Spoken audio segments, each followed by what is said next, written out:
We're now joined by Ricky Warwick from BlackStarRiders. How are you today, Ricky? Doing good. Thanks. How are you, Jay?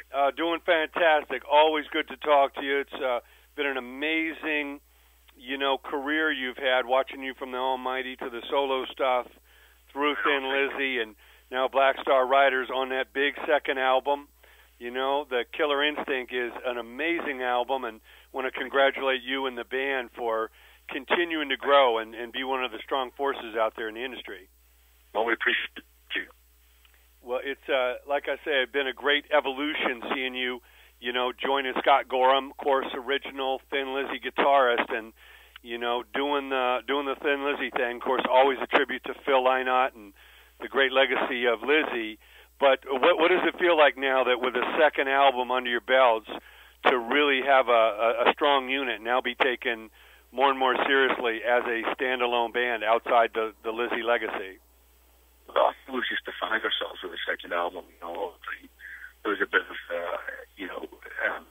craziness from the album because it was we recorded on the Thin Lizzy moniker for a while before we decided to change the name. But with this record, we're very much BlackStarRiders. We've developed our own identity now. We've played many shows now. The band's grown in confidence, and that's shown through in the songwriting and the live performance. Well, I know that, of course, with Damon Johnson, who's also got an amazing, history with his tenure with Brother Kane and Alice Cooper and everything, and Jimmy DeGrasso, of course, who's played with so many great bands. You've now got Robbie Crane in the band, who's played with Rat and Lynch Mob and Vince Neil. What is it now like getting Robbie into the band and getting dialed in on tour? Robbie's phenomenal. Robbie's a great guy, great attitude, great player. Really brought his own identity to the band, and it fits really, really well. I mean, he plays great bass, probably a little more gracefully than Malcolm does. I mean, all due respect, but that's our better style. Sure. Great passion for what the band does, and he fit in seamlessly, and brought a lot to the band as well. And it just feels very complete. Now, I know originally you were going to have Joe Elliott from Def Leppard produce the album, but obviously his schedule was crazy. You brought in Nick Raskulinecz, and, of course, Nick has produced everybody from the Foo Fighters to Mastodon. You did the new album in Nashville. Talk about what, Nick brought to the project and a little bit of the process of making the Killer Instinct. Well, I mean, we were disappointed Joe couldn't go because anybody, and we wanted to work with him. But, we completely understood when the Leopard calendar filled, he's going to have a quiet year. And, his day job came called. But, to land on our feet with wrestling, just to get it worked out. So we are. Sure. Now, I know you guys are about to head to New York after this show, and then over to Germany for the Rock Hard Festival, and of course Download at Castle Donington coming up, and Prague Sounds Good in Prague and in the Czech Republic. What is it like to go from playing a club where the fans are right in front of you, and now all of a sudden you're at a festival and the front row is kind of a ways from you? How do you adjust? I know you give your all no matter what it is, but how do you kind of prepare for a festival gig over a club gig? I mean, you just actually, no matter where you're playing and who you're playing in front of, those people play hard.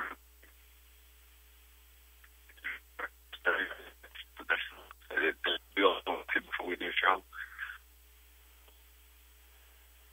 Ricky, your phone is kind of cutting in and out. Is there any better spot? I don't know if you're in a bad zone or. We're in an underground sort of place here on the House of Blues. Can you make the minute?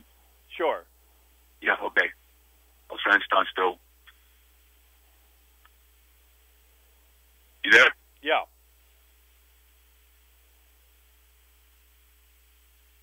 Okay. Is that a little better?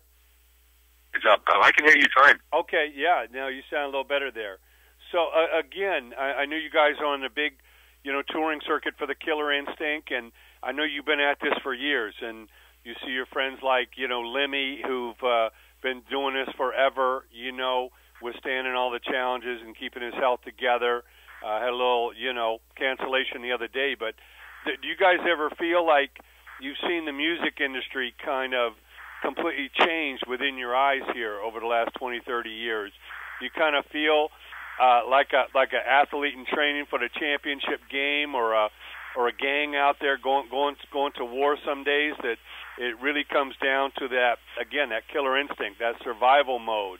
You know, the dog eat dog. Who's tougher, the challenges or yourself? Because I see the intestinal fortitude that you put into this, and I know it's not easy. But some days you just feel like it tests your willpower, and nobody's going to break you. You just keep on doing. We don't, this is what we love to do, and what we've chosen to do as our career. And you adapt, and you try and move with the times, and you try and keep pushing and keep working, and you just keep a good positive attitude. That's all you can do. Sure. That's what we try to do. Well, you know why the weak fall by the wayside. You guys get stronger and stronger. The live show I saw last year was one of the highlights of the year, and like I say, the music, the songs keep getting better, and you're carrying on not only the Lizzy legacy, but really making some vital music for this new time.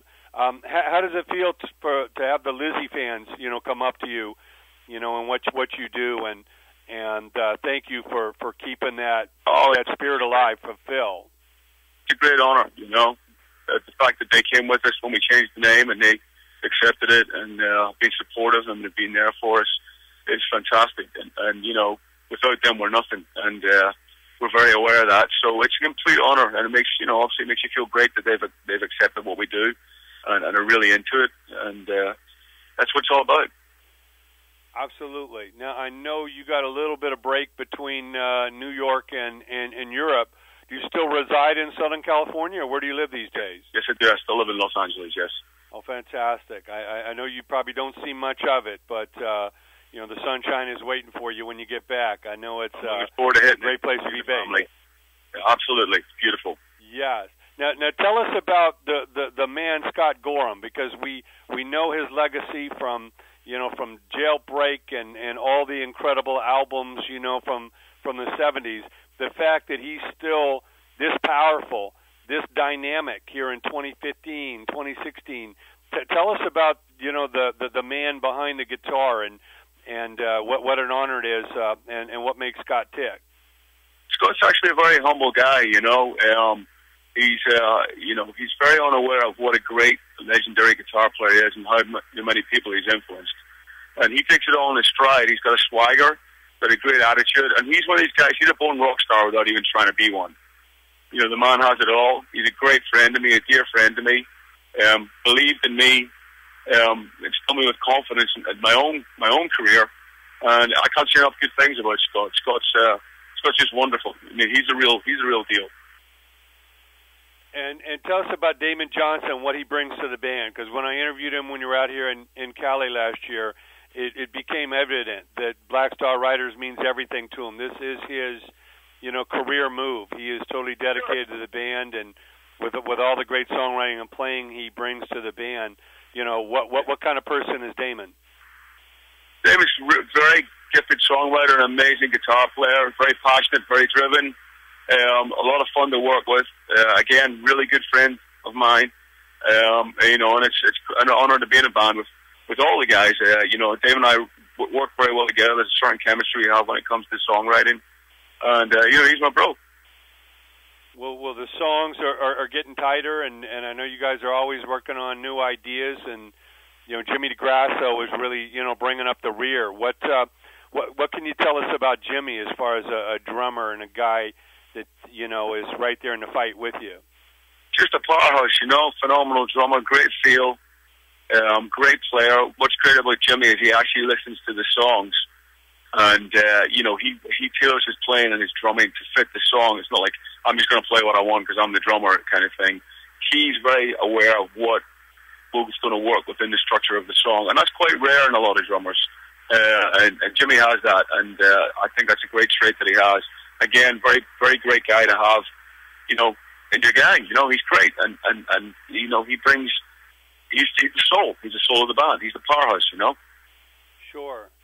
And I know the unit's just getting tighter and tighter, you know, the more road work you're doing. And now with the second album, you know, going out there, you guys are really establishing your own legacy. Yeah. Take us to inside the Killer Instinct. What are the songs you feel most proud of, and the ones that you're performing live now on tour? Well, you know, all of them. I mean, really, you know, I write a song, it's always very special, and the reason that those 10 songs are on there because those are the ones that we're the most proud of, and the ones that we felt worked and fitted the concept of the album. You know, and any of them will work in a live situation. Obviously, the singles that have come off, the Killer Instinct, The Finest Hour, are great to play live, as is Soldier's Town. I mean, I'm proud of all of them. I mean, I know it's cheesy, but I can't really single out a couple of tracks and go, I like those better than the others, you know, because for me, they're all a labor of love, you know. Sure. But is there a song on the album that has a special message for you lyrically? Is there something you really went deep on this one? I mean, again, all of them. I put everything into it when I'm writing the lyrics, and treat each one is that they're all get special to me. They're all personal. They're all personal, you know. So you know, it's hard for me to sort of single one out. And, you know, personal in different ways. There's 10 different meanings on there. Sure. Now, when you get together at these big festivals like Download and Rock Hard, obviously you get to see some friends out there where your paths cross. You know, who are some of the people that you continue to look up to, you know, in this industry that inspire you? You know, I still look up to people like Lemmy from Motorhead, guys like that, you know. Jake Burns from Stiff Little Fingers, who inspired me to pick up my first guitar when I was 14. You know. So those are the kind of people that, you know, when I was a kid that I would listen to. And obviously Phil Lynott, you know, I know Phil's no longer with us, but the man inspires me every day. Do you feel Phil's spirit on stage every night? Absolutely. I'm very aware of the presence of Phil, you know, that we're continuing to sing some of his songs in the BlackStarRiders set. And, you know, if it wasn't for Phil, none of this would really be happening, you know what I'm saying? Sure. Well, it's an incredible legacy that he built, and you guys are continuing. Ricky, what advice do you give to those young players, young songwriters, young bands today? Because, you know, none of this stuff is easy, and it seems like it gets more challenging. And I know you guys are up for the challenge, but some of these guys think, you know, the road is a big party, and it's just all fun and games. And, you know, you can have the good times, but the amount of dedication, perseverance, and passion it takes to survive and succeed in this business is enormous. Yeah. So what advice do you give to the young guys? And it's not getting any easier. You obviously got to practice your craft. You got to rehearse as much as you can. You got to play. You got to, you know, craft your songs, and you got to work hard on all aspects of it. But you got to make sure you keep one eye on the business, one eye on marketing your band and getting the word out there, letting people know about your band as much as you can, which means getting out there playing, using the World Wide Web to your advantage. You know, putting out quality product, and just work hard. But absolutely keep one eye on, you know, you got to run it like a business. You got to, you know, make sure you're tight with the money. Make sure you stick within your budgets. And you know, that's all you can do. Sure. You know, it is definitely a business, and you guys have built a great team. You know, we certainly wish you best of luck out there on the road. Can't wait to see you back here in California, and we're so proud of BlackStarRiders, and we encourage everyone to go out and check out the Killer Instinct. Thank you so much, Ricky. Thanks, Jake. Take care, buddy. Appreciate it.